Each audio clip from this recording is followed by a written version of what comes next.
So the top story, Mark, this Tuesday evening, Japan striker Kyogo signed a new 4-year contract with Celtic, saying he's excited to help defend their 3 domestic trophies, a treble winner last season.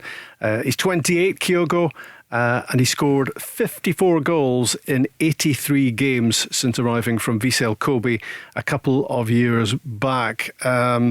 There was speculation, of course, that he might just follow Ange Postecoglou to Tottenham, but Celtic have done their best to stamp all over those rumours today. He was already contracted, I think, to 2025, but this is a new 4-year deal. There'll be a hefty pay rise, and why not for a guy who was absolutely outstanding and, of course, was pretty much undisputed, wasn't he, as Player of the Year, Mark? Yeah, it's been a great 48 hours for Celtic. I said last week when Paul was on, Rob, that there's going to be a decision that have to be made with Kyogo because you get 2 years left in his deal, and he either stays or you sell him. I thought it was heading towards selling him, although the perfect scenario was they extended his contract. Then the Jota thing happens, and all of a sudden Celtic saying there's no way we're selling Jota and Kyogo.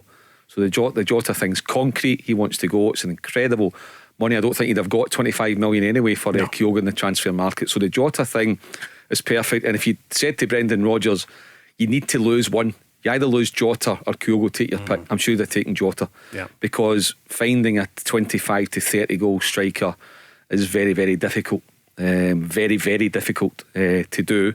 And also he'll be better for his Champions League experience last season, where you think he'd 1 or 2 really good chances and he snatched at a couple, if I remember rightly. So he'll be better for that experience. I'm sure he'll now be the highest paid player in Scotland, and rightly so.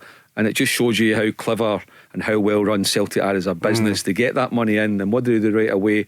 They plough some of it right into keeping their best player. There's a new deal. So they lose Jota, and the one breath and the next breath they announce that have signed Kyogo. So credit to Brendan Rodgers, credit to Michael Nicholson, the chief executive, who goes about his business very, very quietly but very, very efficiently. And it's clear to see now, Rob, that there's an excellent working relationship with Michael Nicholson and Brendan Rodgers, and that can only have a good thing for Celtic going forward. Ange Postecoglou raved about him as well, didn't he? His partnership with Michael Nicholson, that all went very well. And it's kind of the dream deal, isn't it? When you sign someone like Jota, you get 2 amazing years out of him. And actually it's interesting, just looking at the stats, they both played 83 games for Celtic. Kyogo scored 54 goals and Jota was involved in 54 goals. I think he scored 28 and there were 26 assists. So again, those are amazing numbers. But when you get that sort of performance out of a player, and then you basically quadruple your money in terms of a transfer fee, 25 million to Saudi Arabia. I mean, that is top business, isn't it? It's a no-brainer for Celtic. They had to accept the deal, and the player had to accept it in terms of, you know, his personal contract that he was getting. There's also the full Portuguese connection with Santos being the manager, the Portuguese agent getting involved. So it's a very, very easy jigsaw to fit. So Jota becomes a wealthy young man, and Celtic do what they try to do with all these players. They try to get the best out of them on the pitch for a couple of years and move them on.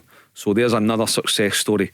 I've had many, many success stories in the past 10 or 15 years, and as you say, it matches the Kieran Tierney transfer fee. Kieran Tierney is the best one, come through the academy and sells for 25. Jota in for 6, out for 25, albeit Benfica might be getting a couple of million out of that. But it's fantastic business. I mean, you think of how strong Celtic are financially before this deal had gone through. Something like 50 million in the bank, no counting the Champions League money from this season.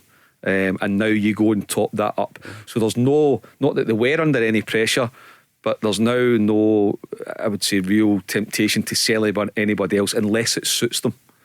You know, so if something comes in for Hatate's to get 3 years to go on his deal, so he's not at that moment where you need to decide or something else. So far Jota will be difficult to replace because the stats that you mentioned, Rob, absolutely outstanding. However, taking everything into account and the news about Kyogo, it's been a really good couple of days for Celtic.